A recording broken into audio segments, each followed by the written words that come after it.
Okay, meron na naman tayong papanoorin. Ewan ko ba kung matutuwa ba kayo o hindi dito.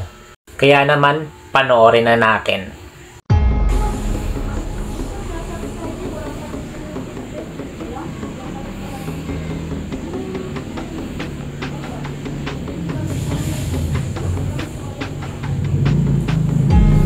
Yun na.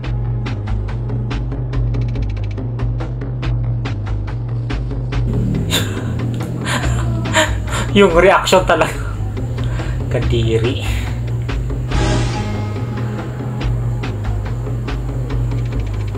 Yan. Kuskus dito, kuskus doon. Kadiri naman.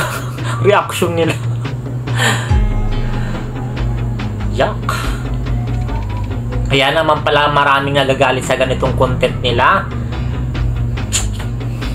Ito may mata. Siguro ito itong pinakamatanda sa kanila.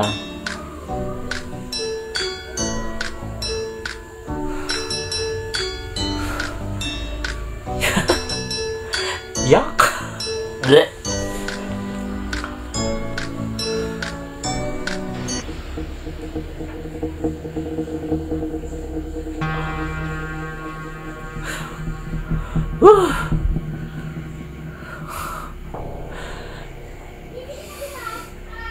For the content, ewan ko ba kung matutuwa kayo sa ganito o hindi. Very bad sa mga kabataan at sa mga what do you call that? Sa mga below 10 years old pababa. Very bad yung content na ganito.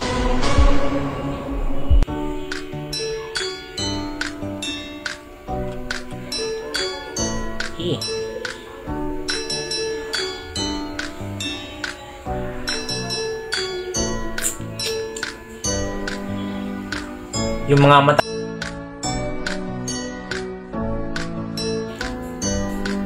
para lang sa content. Yan tayo eh.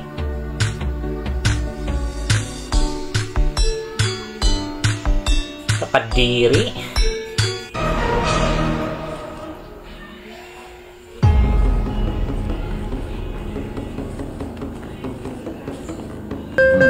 Tuwang-tuwa sila sa ganitong content eh.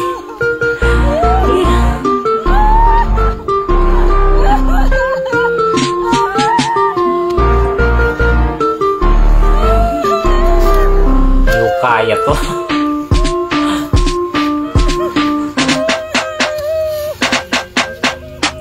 Kaya pa tayong isang content, yung isang part 2 ata nito nila eh. Yung nasa front yung reaction nila, hindi. Kasi yung dito sa unang pinanood natin na video, nasa side view sila. Panoorin na naman natin yung nakaharap yung mukha nila sa camera. Mabubuisit talaga kayo dito.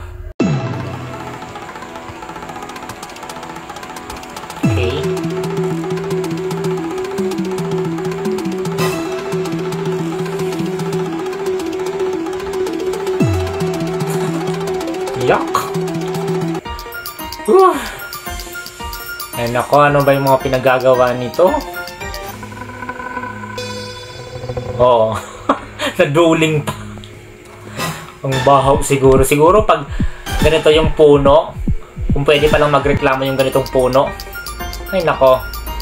Magagalit yung ganitong puno sa kanila.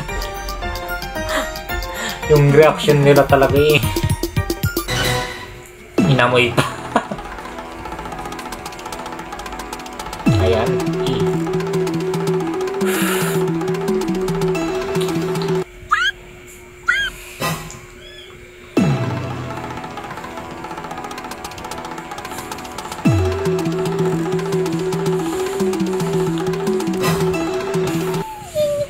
Very bad.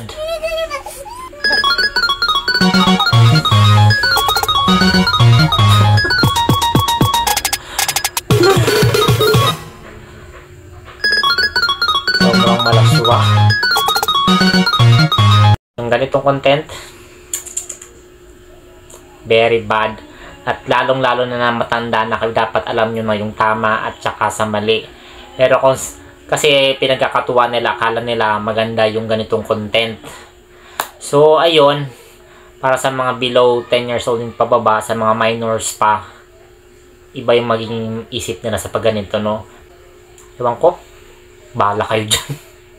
Pero para sa akin, marami naman sigurong ibang paraan ng content na mas nakakatuwa, yung mas nakakaganda sa panonood ng mga viewers, ng mga followers and subscriber mo.